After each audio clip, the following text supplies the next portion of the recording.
Good afternoon. I'm Battalion Chief Mark Davis, and welcome to today's episode of Wheeling the Rig. We're again pleased to be live here from the Public Safety Training Academy, where today we're going to talk about some safety related issues dealing with drivers. But first, I would like to take a moment. Those of you that saw your email this morning from Chief Cooper, we do want to recognize the passing of Master Firefighter Wu from Station 7 on the C shifts.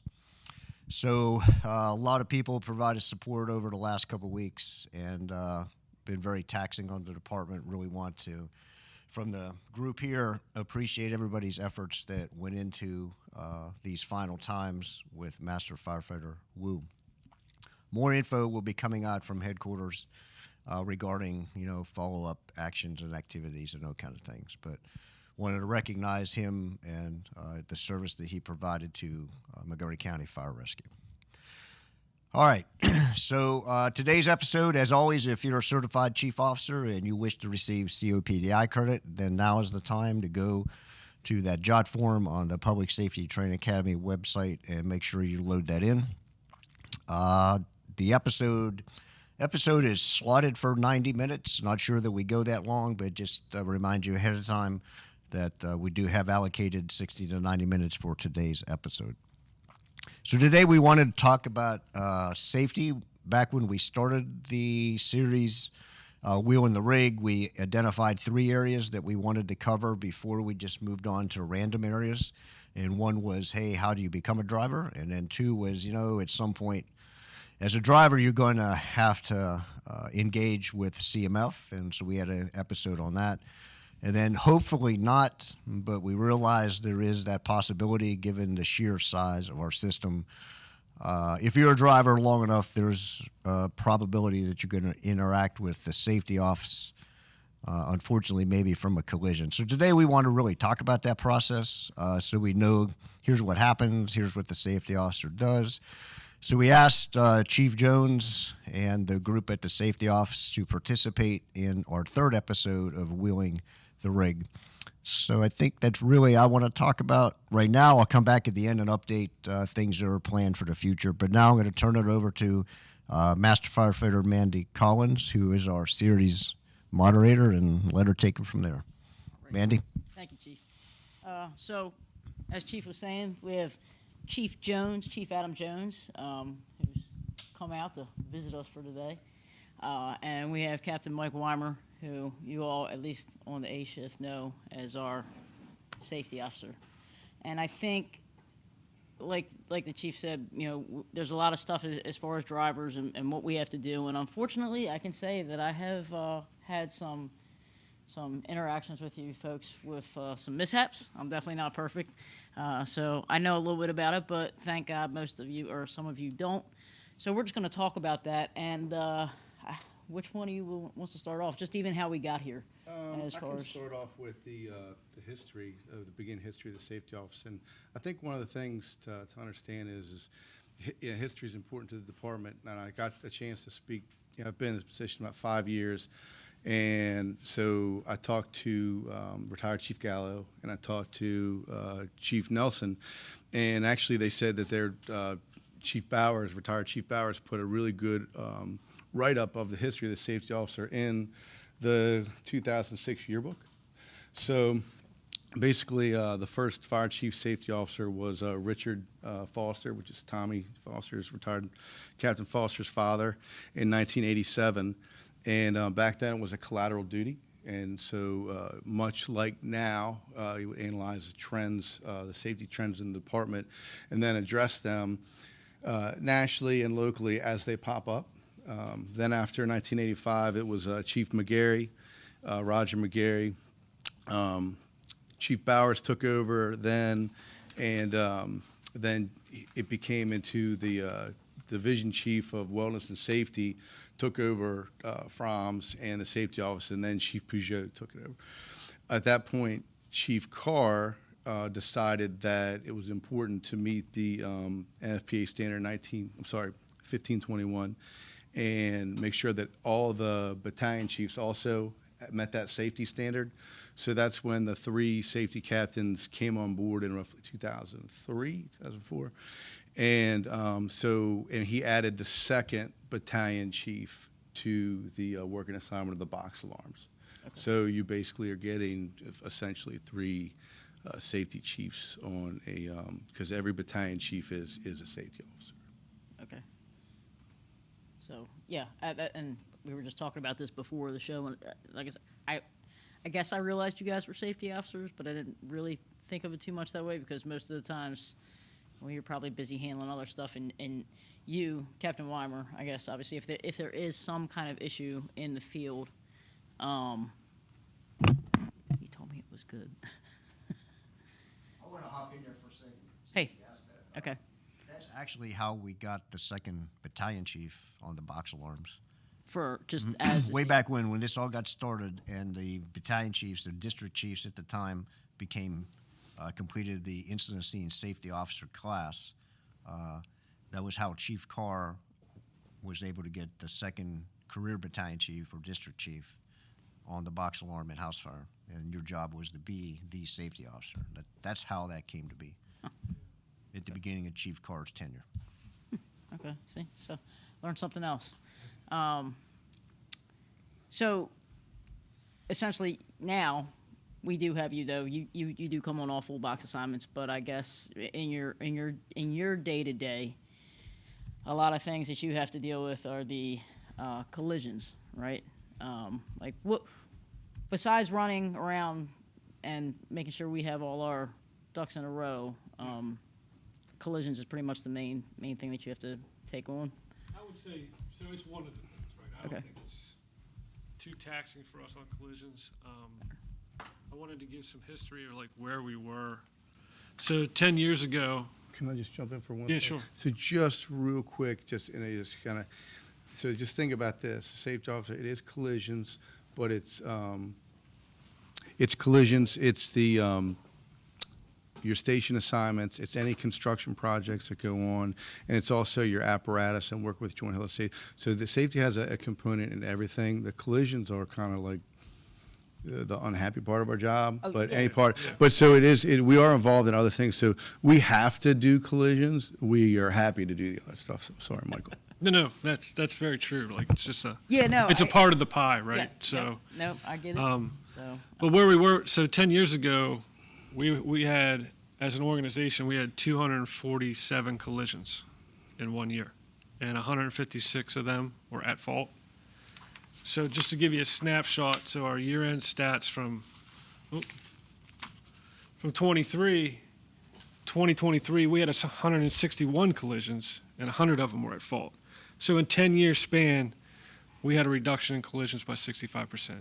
I think that speaks to the history we just talked about and how serious the organization takes it. So while it may seem like we have a lot of collisions, which we have more than we would want, we're on the right trend, right? So we've reduced it by 65% in 10 years. That's pretty awesome. And I think that needs to be celebrated a little bit. Driver's training comes into the big play with that, the robust driver's training. You guys up here at the Academy, that'll all those shareholders come in and make those numbers possible, right?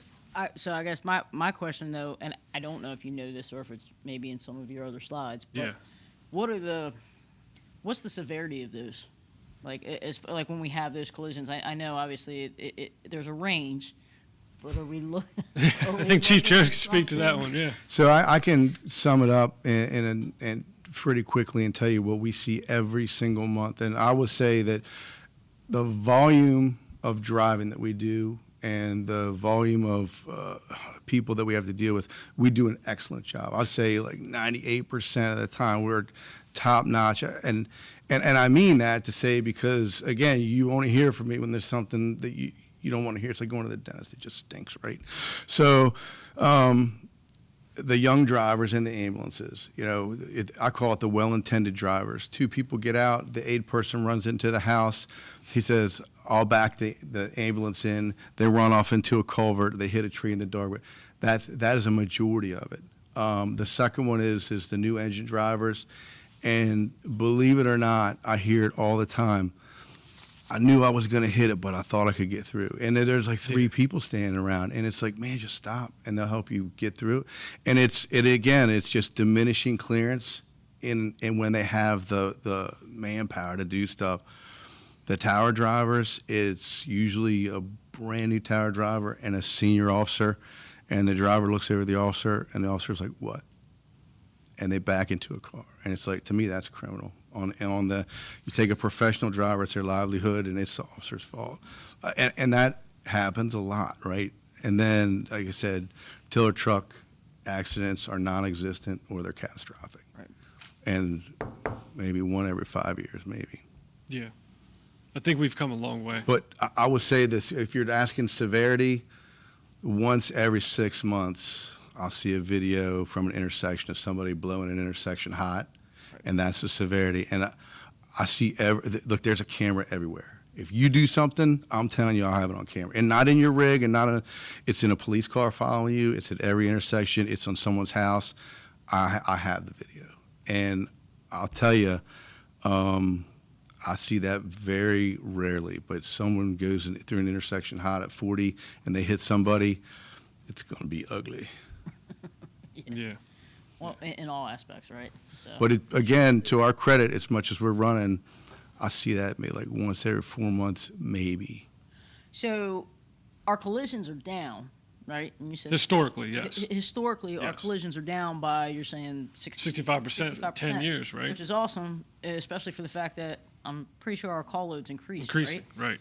Do we have any, I don't know if we have any numbers, raw numbers on that. I don't know if you have anything in there as far as like how much the call loads went up. So I don't, so I have what, where we were at last year by battalion and by shift. Right. We could talk about that, but we're running more calls, rigs are bigger, streets are busier.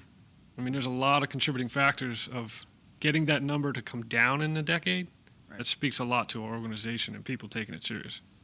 And, throughout, I think, like these new Pierce wagons, Yeah. statistically, if you have them, the Pierce wagons, are we seeing less incidents with those? I mean, they're smaller. Right. They're So that definitely was, easier to drive. that's something we would have to dig into. We have not Yeah. looked at that. But I mean, I will say, and this is just, again, we were talking about it on the way up here, but the new Pierce, I mean, they're so much smaller and compact. It is Yeah. definitely easier as a driver to drive those things. Right. The new Sams, Yeah. they're 5 feet smaller than Yeah. the old towers. They maneuver pretty well. I think statistically, just in my head, I haven't really heard of anything as far as collision with those, at least in a driving capacity. I Yeah. guess. Right. Like a response, an emergency response, responding to a call. Yeah. Is that So I haven't seen many of them on my shift, no. so? With the safety office, I guess, do you folks work with the apparatus committees? Oh, yeah. So Joint Health and Safety, whether you know it or not, it meets every quarter, and that is exactly, it's three folks, including myself, appointed by the fire chief from what I would call management, and then there's three folks appointed by the union I call labor. Okay. And so we sit down, and one of the things is any new face piece, N95 type mask, anything that comes in that's new, hoods, whatever, that gear trial that we're doing goes through Joint Health and Safety. So our liaison from the safety office is Captain Jeff Staley. Mm-hmm. He works with, not for, Joint Health and Safety to go through Alan Bush's shop and inspects all that stuff to make sure that it's good. So it shouldn't get by. Every once in a while, and this is like in the way back machine 3 years ago, there might be a specialty piece that's bought that someone's like, oh yeah, I did that. My brother, sister checked it off overnight, and then we see, what is that piece running? And then we kind of go back and we have to justify it's the modification worth because we didn't get it. Right. That hasn't happened in quite a while. So, but so we inspect every piece to make sure that it meets the standard. Okay. Yeah, they're definitely. I mean, just from my experience, so much easier to maneuver around, especially when you're getting those tight areas, right? Yeah. Get down and, Chevy Chase and Bethesda and Tacoma Park areas. It's just they're so much easier just to maneuver around. Yeah. But you were showing some slides. Do you have more? Do you want to get more back into? I mean, that? if you want to dig into some stats from Yeah, sure. so I mean, we can kind of take a look and see how well we're doing since you guys are. So here's 2023 by battalion, right? So we just went over and said in 10 years we reduced by 65%. We're at 161 collisions. And these battalion numbers, you got to kind of take, they ebb and flow, right? So one quarter, the one battalion's up, second quarter, the fifth battalion's up. But as of 2023, here how it break down by battalion. So Battalion 1 had 30 collisions, Battalion 2 had 29, Battalion 3 had 21, Battalion 4 had 41, and Battalion 5 had 12. Okay? And do those count? Are those also counting the folks that are included, like maybe doing driver's training at the time, like? So yeah, they would Yeah. be captured in that data. Okay. It gets further downstream. It gets processed in another subcategory. Okay. And then 2023 by shift, the A shift had 41, B shift had 16, C shift had 40, day workers had 26, and volunteers had 34. So that's kind of how 2023 played out, right? And like I said, that's still a big reduction from where we were a decade ago. Okay. Now, so far this quarter, so the first 3 months of 2024, we've had 37 collisions, and 24 of them we were at fault.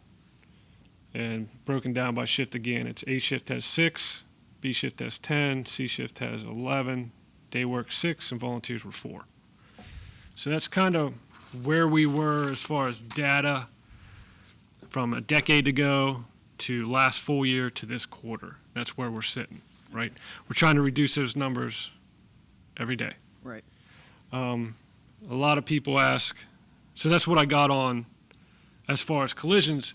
The next thing I think that people ask is like, hey, so what guides your process on collisions, right? Right. Yeah. So that's pretty easy. Yes, sir. Got a Chief Davis question.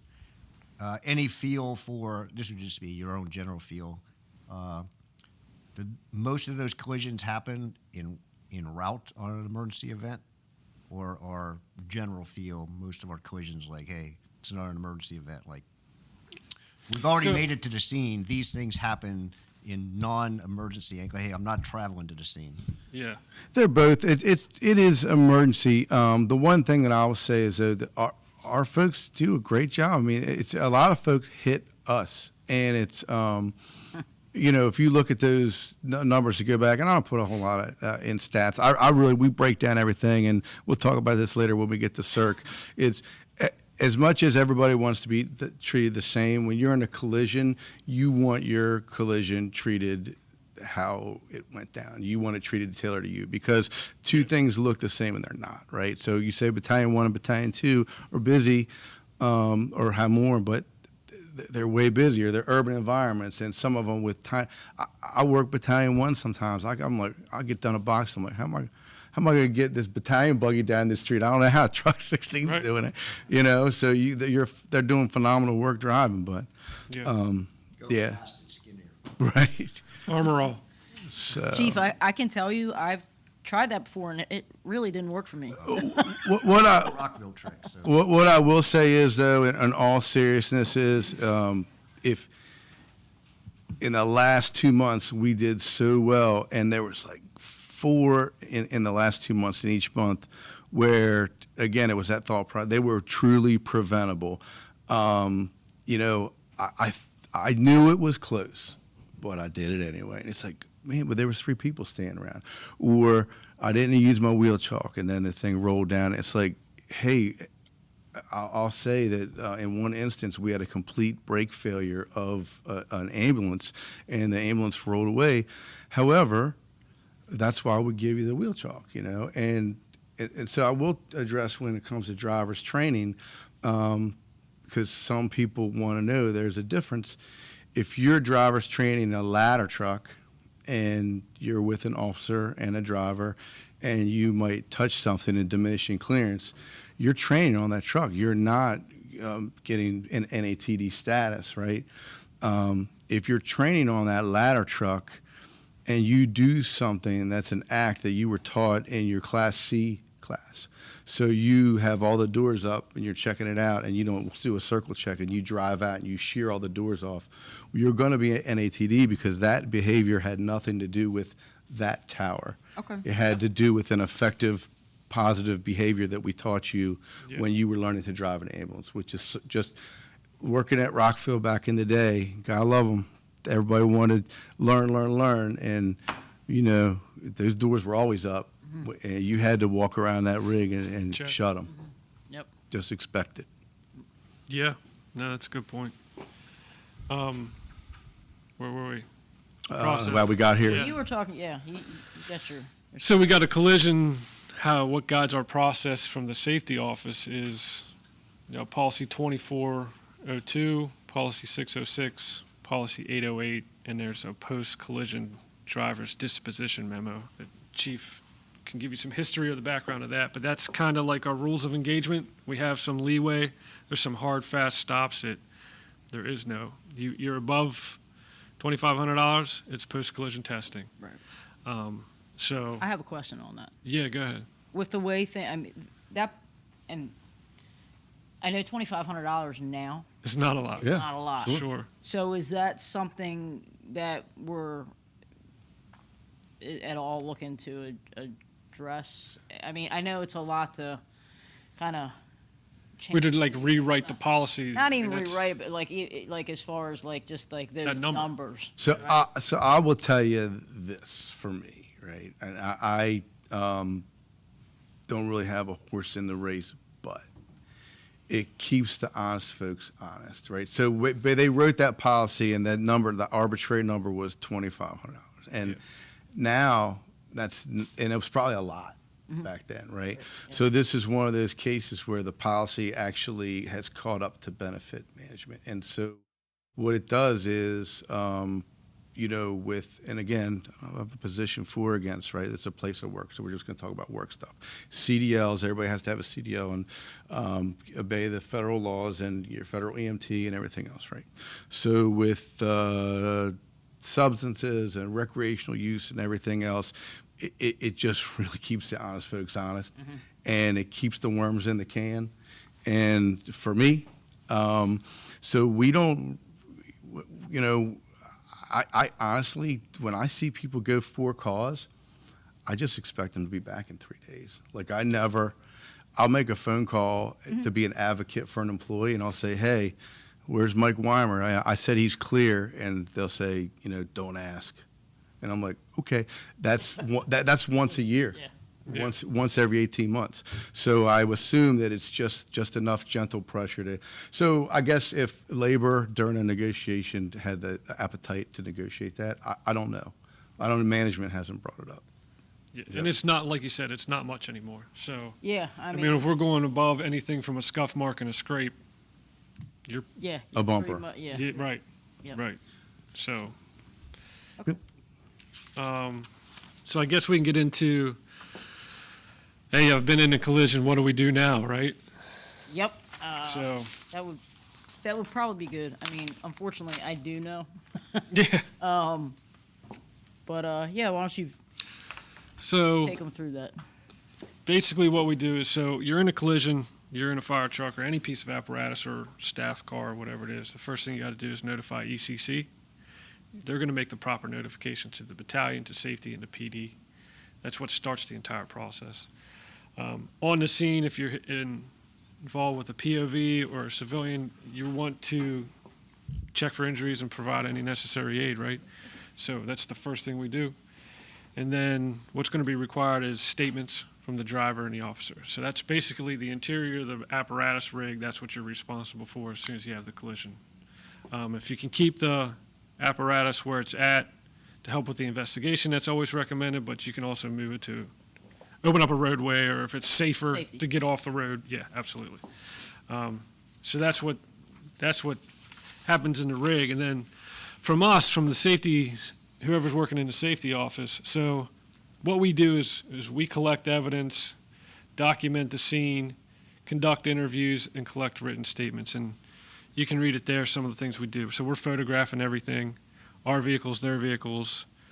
We are collecting all the insurance and driver's information.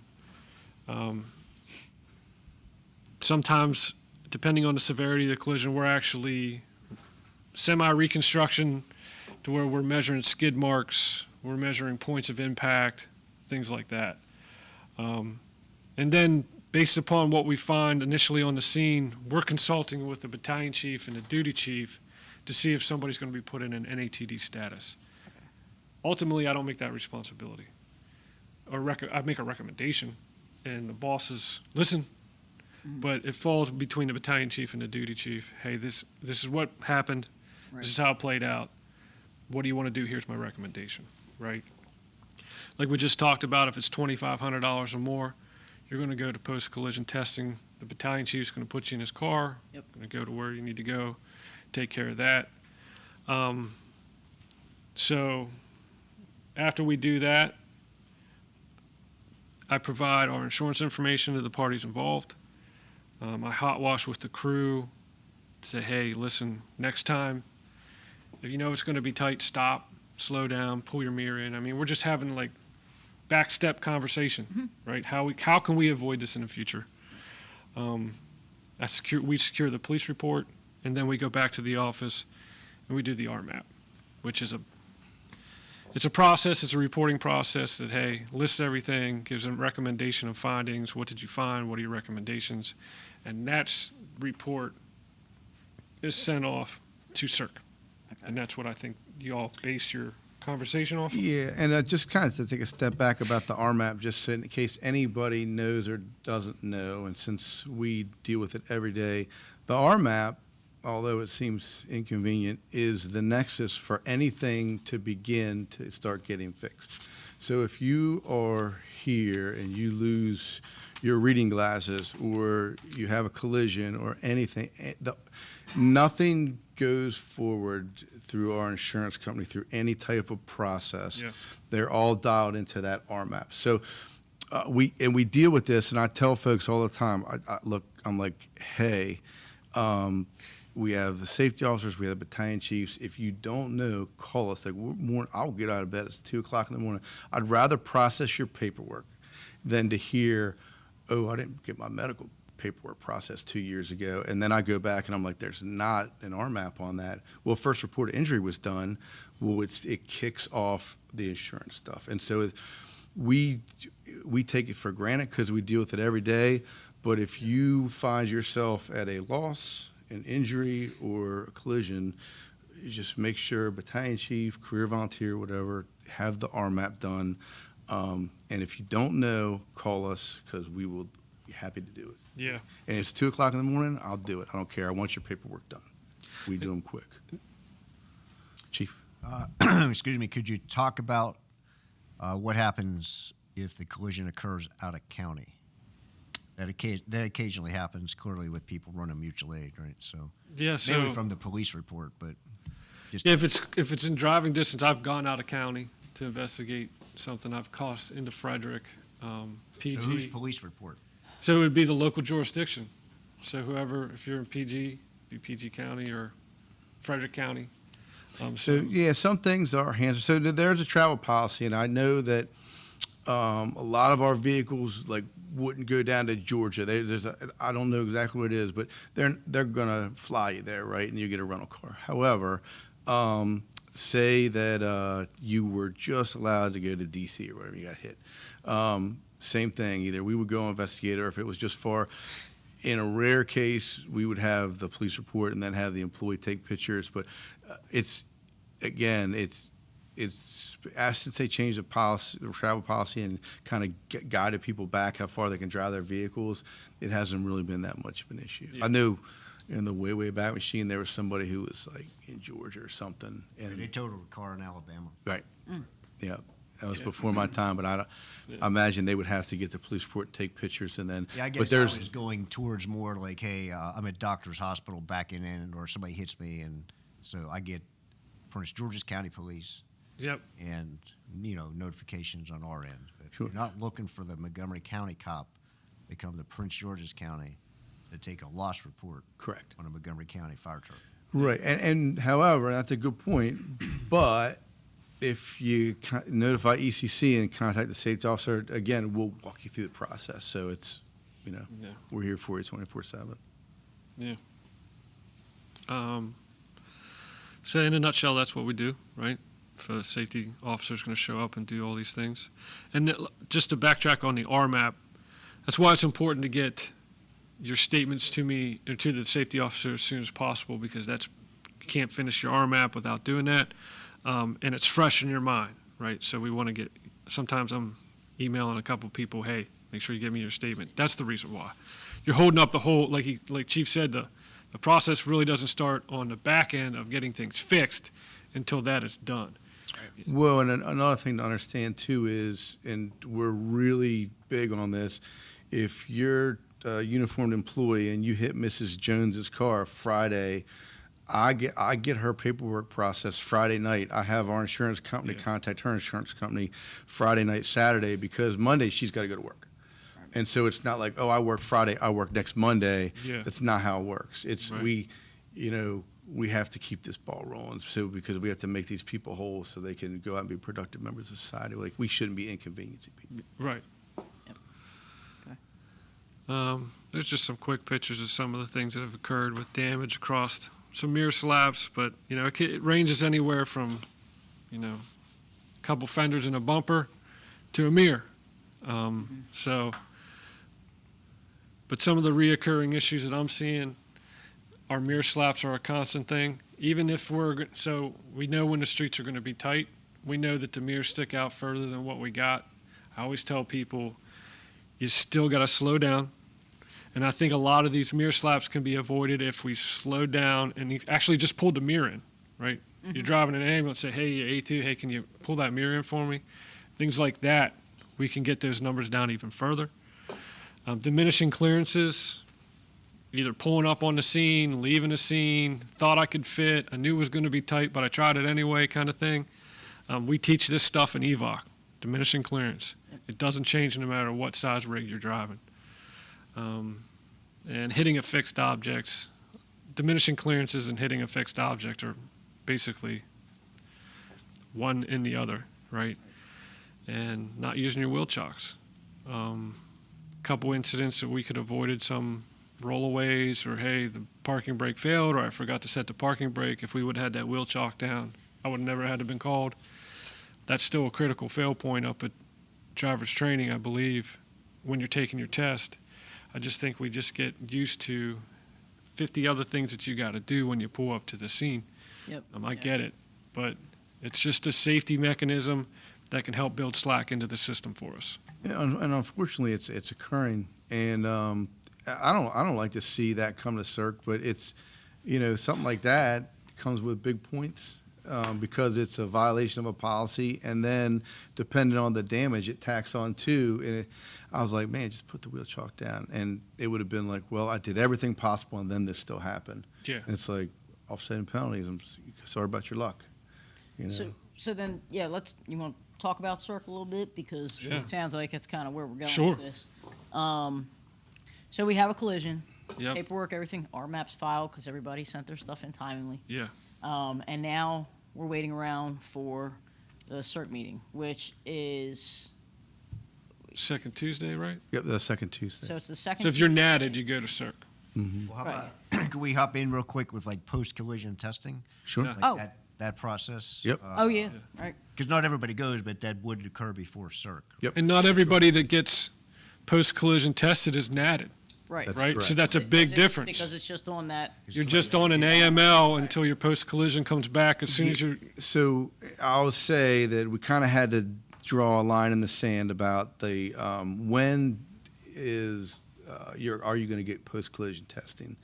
And my guidance to everyone was once you clear your apron, you're hot. Once you clear those bay doors, you're hot, right? So even if you're on a routine call and you clear and you got a green light and someone smashes into you, then we'll see you in 3 days. Right. So if something happens in your station, or now if you're out of the fire truck and some lady comes back and she hits your rig and you're not in it in a giant parking lot, that's a whole different.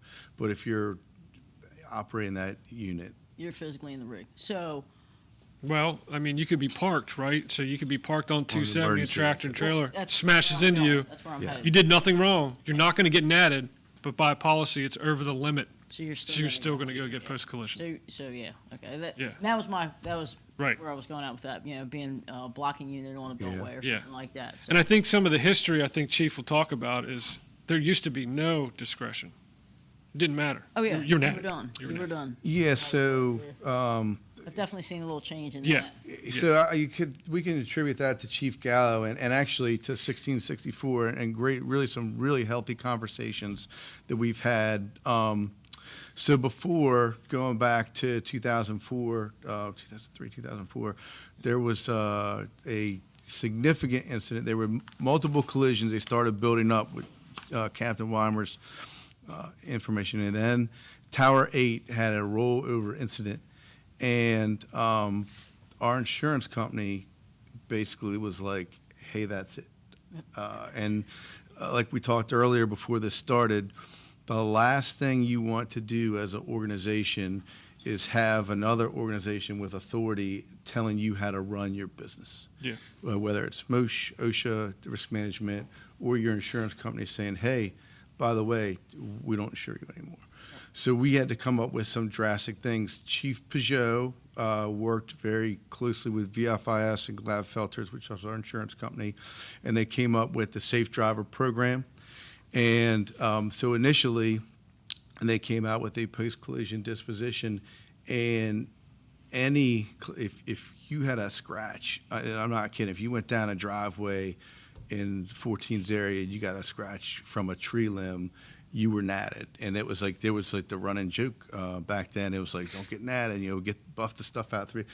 And so then they came back and they said, hey, we want people to be honest and report this stuff. And so Chief Gallo limited some discretion. He said, contact the duty chief, contact the safety chief. The safety officers will do an investigation.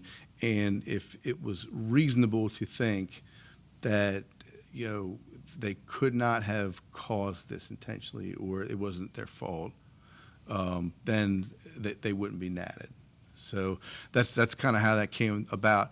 I go back and forth. I call the union all the time and I say, hey, listen, this seems out of the ordinary. This is what I'm looking at. These are the facts. And I think that, this person should not be natted. And of course, if I say they're not, the union's happy about it. But I want to explain that this is different from the norm, and this is why. Right. Basically, I want to be an advocate for the employee. Yeah. So, did that? Post collision, right? How do you know when you're gonna come back to work and that kind of stuff, right? So, yeah. You Basically, guys don't. Uh, Once we take them, then you're not involved. That's correct. So Admin and that's services makes the phone call, says, hey. right. And that's where sometimes that uncomfortable. Like I'm just looking, I'm trying to be Mr. Good Guy, and I'm like, oh, that Adam Jones guy, I cleared him. He should be back. He came back, and I called administrative services. I said, he's fine with us. And they're like, we can't talk about it. And I'm like, gotcha. So once it goes to, they process them, and then they are in the administrative service process, and they turn them around pretty quick. Yeah, so I guess from my perspective, right, the thing that's changed in admin services would tell you this, right, in the last probably since COVID, right, is that there's no guarantee those results are coming back.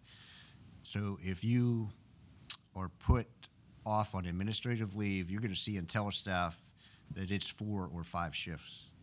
Right? Yeah. And I then think the standard is 2 weeks that they just That's right. blanket 2 They'll just weeks. put 2 weeks, and then you have to be available by phone for admin service to call you. And they may call you at 3 in the afternoon, 12 noon, and say, hey, would like you to be back at 5 o'clock type of thing. Right. So, but that has changed because the frequency of getting results back quick, like, hey, 3 days I'm back, often doesn't happen. It's gotten better here lately, but there was a period like, Sure. Yeah. you're 9 days into this and you just don't have results back. So. Right. that's my message for the people, only because I've taken like 3 people in the last 10 days, that, hey, that's what's going to happen on your telestaff calendar. Right? So they'll be in direct contact then with them. Yeah, That's, admins. you're not going to get there. A person that is sent home on AML for collision, Yep. they're not going to get a call from the chief. They're going to get a call from you. They're going to get a call from admin service. Yep. That's right. Yeah. Yep. Because really, it's their medical, it's their personal Yeah. business. Right. At that point, it's none of my business. But somehow it does get obviously relayed to scheduling because then it gets adjusted. But that Yeah, is on my relayed. end, what I have to do is if Chief Weimer, or excuse me, Captain Weimer and I'm looking into the future there, Captain Weimer and I talk about the NATD and we say, yeah, we're going to put him in NATD, then I notify scheduling that that employee has to be NATD. And then if I'm taking them for post-collision testing, I'm also talking to the scheduling officer, say you need to replace this person. And then they will put that person automatically in their calendar. Yeah. They'll fix their calendar, and then I, as the battalion chief, will send an email to the employee saying, you're natted, post-collision testing, watch your calendar, you're off for 10, whatever, 4 shifts, whatever, standard template. And then when they get their call from admin services, I guess then Admin services lets telestaff know. they'll okay. I was going to say, so then that's just on the employee to then Sure, do whatever they tell them to do. that's right. Yeah. Okay. All right. So then, after that, now we have the CIRC meeting. CIRC meeting, So CIRC meetings once a month. You said second Tuesday of the second month. Tuesday. And we were talking about this a little bit beforehand. So you guys keep it, right, just once a month, and there's a reason for that, right? Yes. So when an employee gets in a collision that, they deem that, and again, really the CIRC is the one that says it's at fault or whatever, but they said, the person needs some remediation, or we need to at least investigate this. Something's not right. So they go on NATD status, or there's a thought that, hey, they violated this policy, or they could have used due diligence or whatever. So it gives them a chance to pause and reflect kind of on what they've done. And we take it very seriously. So I realize that, this is somebody's status of work, and this is how they make their livelihood. And I have a lot of respect for our drivers. And look, we need them. That's why we're here churning them out. Like, I want everybody to drive, and I want them to come to work happy and drive and get their paycheck for doing it and go home and be happy, right? So that gives them the intermission until the CIRC meeting. And when we go into the CIRC meeting, basically we send the employee is welcome to attend the CIRC meeting via Microsoft Teams since COVID. Thank you, COVID. Or they can do it in person. And folks, they like to do both, either way. You can't get overtime for attending the CIRC, but you are entitled to be detailed from your shift. So even if you're working, you can do it. So the members of the CIRC committee that look at the paperwork, so I specifically don't allow the safety officers in the CIRC. They investigated it, they did their report, and thank you very much. And I don't need to hear from you, right? So you have myself. I represent the fire chief for the county. You have a woman named Jackie Raskin Burns who represents county risk management. You have Thomas Courtney and Joseph Mayo from 1664. They're your labor representatives. And you have Rich Tatum from the driver's training at the academy. So basically, and we really want the drivers that are in the collision to come to CIRC. And I will tell you that a lot of these collisions that I wouldn't say a lot, say a few, one a month, maybe 1 or 2 every 2 months, we'll look at a collision and I'll say, I don't think that person deserves any points. Whether it be we have identified as an ambush intersection, where they're going out very, very slow, whether the civilian on camera or witnessed by the police circumvents a safety feature, like a traffic light, a stop sign. They see their daughter across the street and they know that they got to pick her up before the light turns red, so they're not paying attention to our lights. So and that happens, and we'll say, we don't think it was our driver's fault. And so, but when a person comes to CIRC and they tell their story, then we can advocate for them.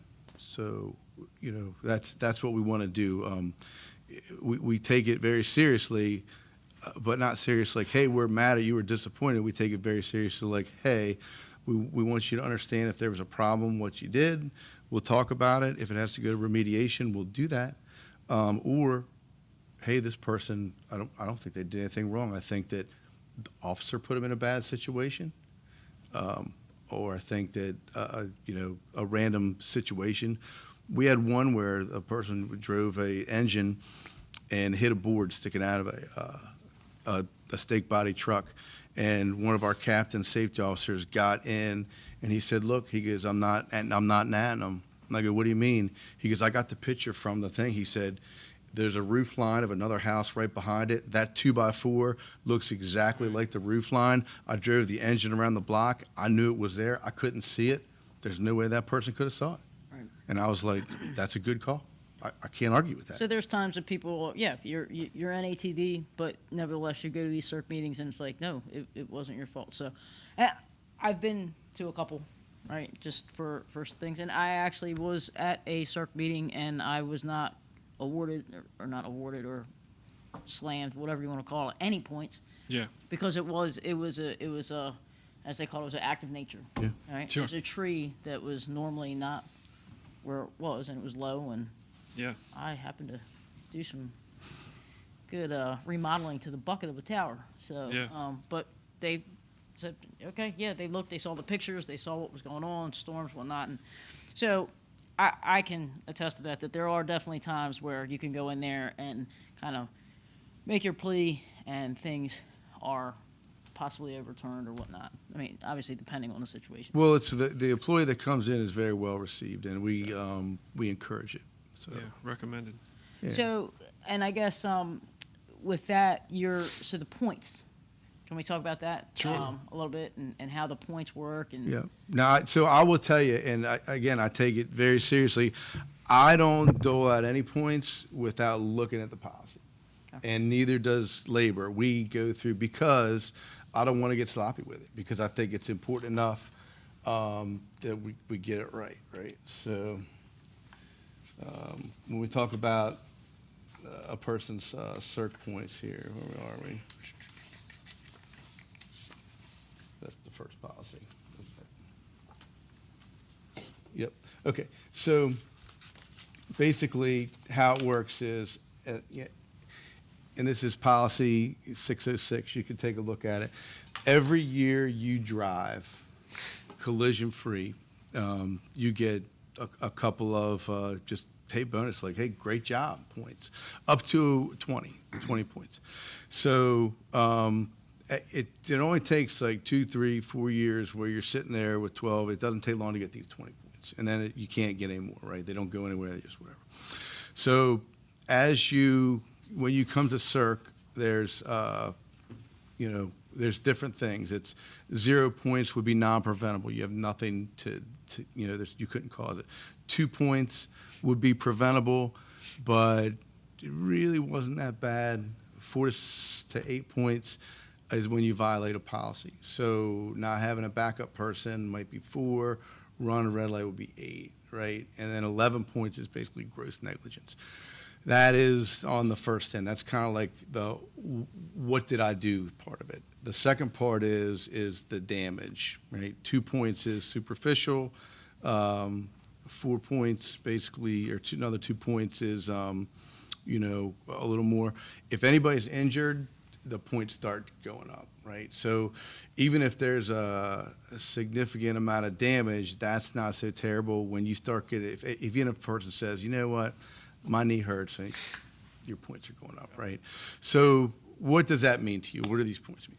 Well, anything that gets to 10 points, right, that goes to administrative services, and it kind of it's in here. And that, Yep, combined. So when you add them up, okay. right, when you add them up, it goes to administrative services once it hits. For what the lowest would be to start would be like a written reprimand, is what it says in here. So what we do is, and again, let me take this back. Just like every single person who runs an automobile collision, to us in fire rescue, it's a process. When it happens to you, to our drivers, it's very personal to you. Our drivers care, it's a very personal process. So to me, it's a process. To you, we know it's personal. So I don't want to say when it gets to 10 points, what we do is we look at the process, and the union and I will recommend to you what you should do with that. So we'll say, hey, you have 20 good driving points, you got a 10. You didn't use a wheel chalk, you violate a policy, that's 4. And it rolled down the hill, it hit 7 cars. That's a 6 or an 8. So, I'm not going to do math in public, but 4 and 6 is 10, right? Went to Springbrook, sorry. Yeah. So, so long story short, we'll say, that's just kind of black and white. That's one of the worst ones on black and white because it's really, you just put the wheel chalk down. So we'll say, hey, use your 2 quality points. Now, when you so really then it goes back to you. I recommend 90% recommend to remove NATD unless it's something really bad or habitual, and then I'll recommend evaluate by a captain and battalion chief. Driver's training has a remediation program. Just maybe once or twice a year that happens, maybe. So yeah, then in a year these points go off. So if you don't get in another collision for a year, those 8 points just disappear. So these points that you might get from that collision after A year. after a year, They just are gone. go. From that, obviously from that incident, not from Yep. year to year, but from the date. From that date, it's gone. Right. Yep.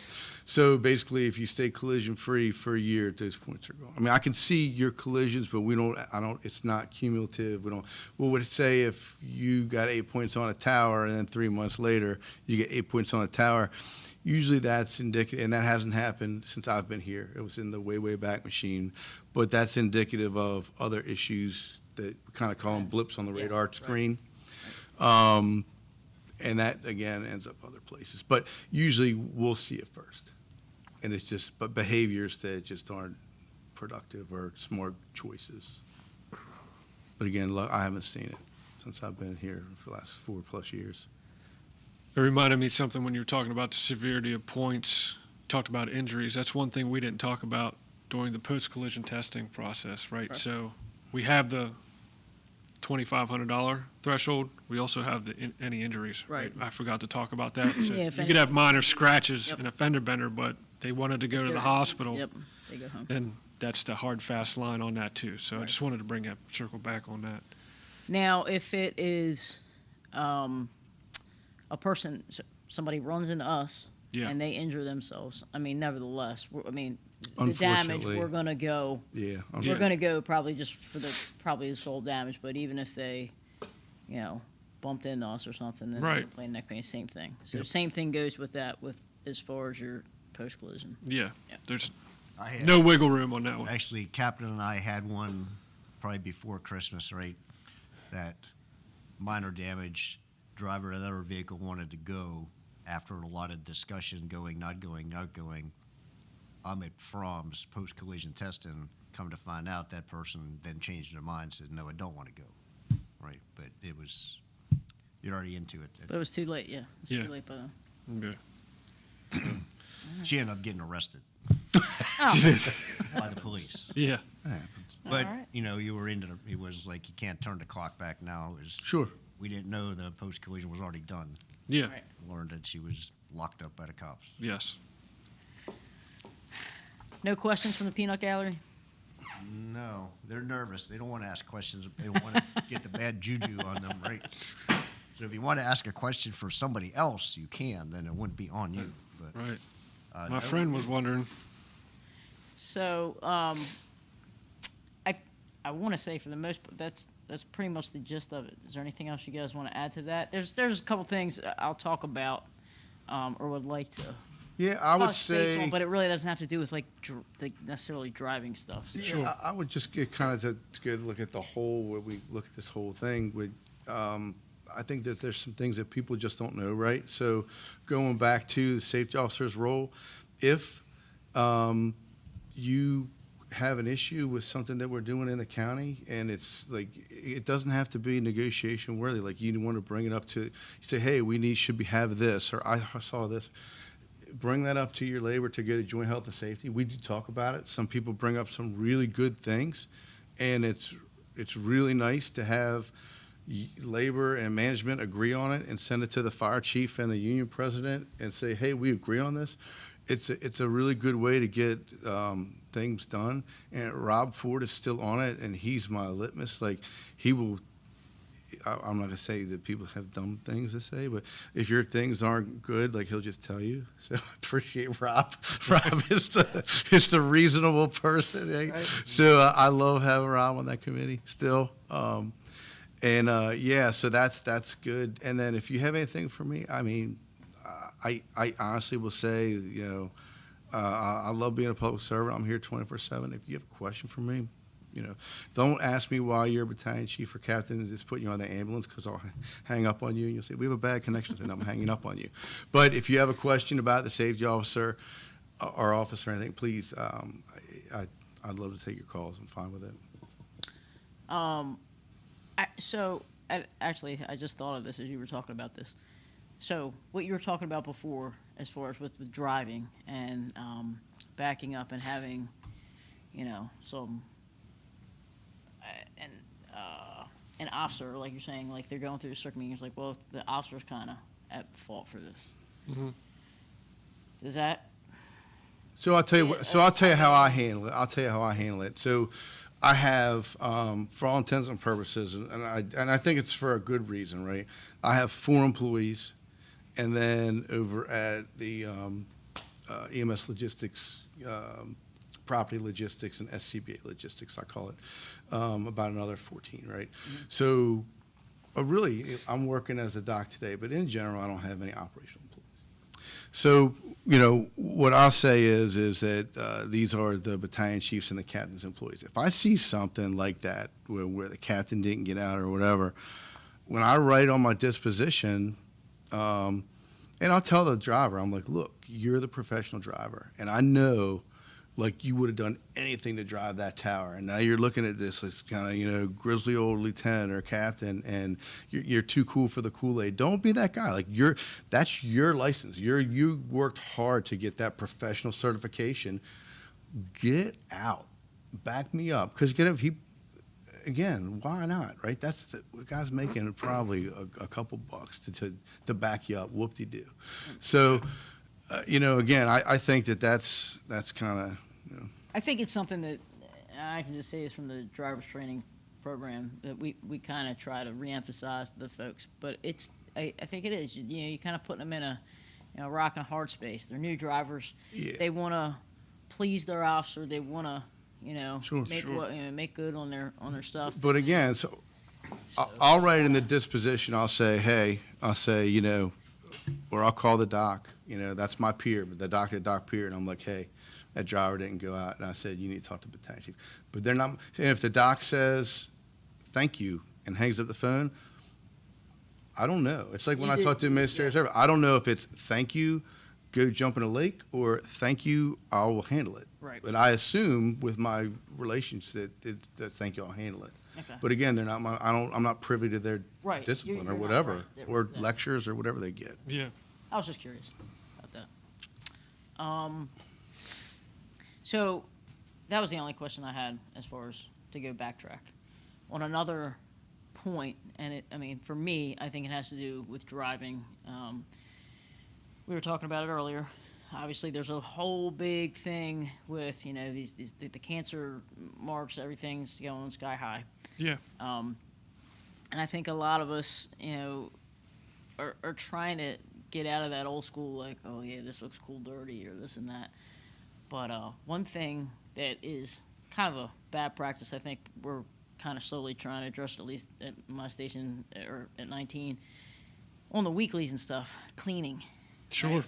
So I think there's a lot of talk about like these clean cab initiatives. I think that, I mean, honestly, I feel like that's probably really hard to do, right? I mean, yeah. Because we need our gear, right? And we're in our gear before we get in these rigs and stuff like that. However, there are definitely plenty of things that we could probably do to make that environment in that cab a little bit better for us. Agreed. So I know when COVID was going on and we were wiping everything down like crazy, it really tore up some of like the steering wheels and seats like that. So are we looking at anything? Should we be using like the general house cleaning products? Well, I mean, look, even the soap and water is your best thing. I mean, if for my personal vehicle, like that's, I wipe down the inside of the doors. Like I want to keep it nice because it costs me money, right? Just doing that, wiping your stuff down. But I'm glad you said that, because if you don't mind, I would say I go into stations, and one of the biggest things is that I see is that the plywood vents aren't hooked up. And, again, 1664 thought enough that they took that into negotiations, and they negotiated for it, which makes it contract law. It's the law, right? So we have to have them, we have to use them, we service them, and they're working. And we have a reporting system that's very robust, that if they're not working, we can get them fixed. I walk into firehouses, and again, these are my employees. I might be the battalion chief for the day or whatever. I don't supervise firefighters. I supervise officers. And I'll hook up the plywood vents in the morning, 4, 5, 6, whenever I get there. And I know that they know they're supposed to do it, because when I'm there and I hook them up, they're hooked up for the rest of the shift. And then I go to, so it's like, I don't have to say anything. I call it priming the pump. I don't want to be a pest. I really don't. But I do think that there's some little things that we can do, that people, look, that's a direct capture system, and not to beat a dead horse, but if I had one thing to say to do, and then I just tell me to shut up, use your plywood vents, please. Yeah, it's one of my pet peeves also, plywood vents. Right. So being, did some time up at headquarters and facilities, I've seen the backside of that, right? And the union has negotiated well to PM them to make sure not only do you have one for every fire truck parked, you have to have one for every space a fire truck could be parked, right? And that's a lot of money. And it works. So that's one of my things. But it's the right thing to do. It's the right thing to do. That's one of my things I'd like to see is, a little bit better on plywood vents. I can remember a day when we used to get out when you were riding third. Before you went into the firehouse, you were the guy that got out. Holding it. Right, outside the, you know what I mean? We went from that extreme to now they're just hanging and dangling. But that's a good point. I mean, I think there's a lot of things as far as cancer and being proactive. There's a lot of things we have at our disposal right now that we could be doing to help alleviate some of that, I believe. Yep. And we're just not taking advantage of it, Yeah. Well, again, it only takes one person, because I wouldn't say, like I said, if I walk into a station and I do it, and I know it's done for the rest of the shift, it's like, everybody knows, So, oh man. Yeah. Anything else? Nothing else? I think I'm pretty much finished, unless you guys have anything else to say. But I Appreciate the opportunity to come up and talk. Yeah, we do. And appreciate you again, guys coming out and I appreciate the explaining it. folks, the drivers in the field. I think that you do a tremendous job in high volume of traffic, and 99% of the time you get it right. Yeah. And if you have to sit in front of us, it's just going to be a conversation about the process and us doing our job to help you do your job. It's not a me versus you, because I probably don't even know you at this point unless you got hired in the last 20 years. Yeah. So. And I think it's important to, again, just touch base on that. It may feel like we have a lot of collisions, but we're doing a really good job. We could do a little better, but yeah, that's all I got. All right, well, great. I'd like to say thank you so much for, sharing your thoughts and concerns and your practices. I think that's all important, taking the time to come up here today. We feel, sorry, I hit the wrong camera there, whatever. Anyway, right, so we appreciate your efforts.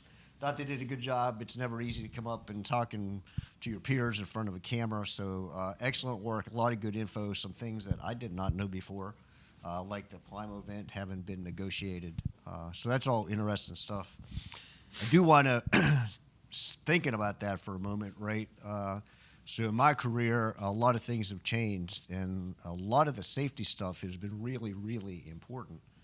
And can't emphasize enough the work done by Local 1664 and management to help get a lot of those things done. A lot of that costs money, and none of that is cheap, and to keep it going is important. So I think a lot of folks in the field, especially new folks, they just don't realize how we got to where we were today or are today. So those things are all important. So anyway, thank you very much. Thanks to Master Firefighter Collins doing a great job as our moderator for this new series. Speaking of that, our next episode on our YouTube channel will be May 30th. That is going to be a crossover episode of From the Command Post and Boss Talk. I feel it's been a month or so now, maybe a little longer. We had the woods fire during one of the windy, dry days. The woods fire up Old 100 Road in 914's area, and that escalated pretty quick. We don't run those of that escalation that often. It's been a hot minute since we had the big one there in Germantown. So we thought we'd like to bring in the command officers from that and a couple of the company officers and talk about actions taken, decisions made, thought process on the management of the woods fire on Old 100 Road. So that's May 30th. That'll probably be a 90-minute episode on that. So until then, keep the family of Master Firefighter Wu in your thoughts. I'm sure there'll be some information coming out here regarding services and those kind of things in the very near future. So until next time, that's it. Thanks for watching.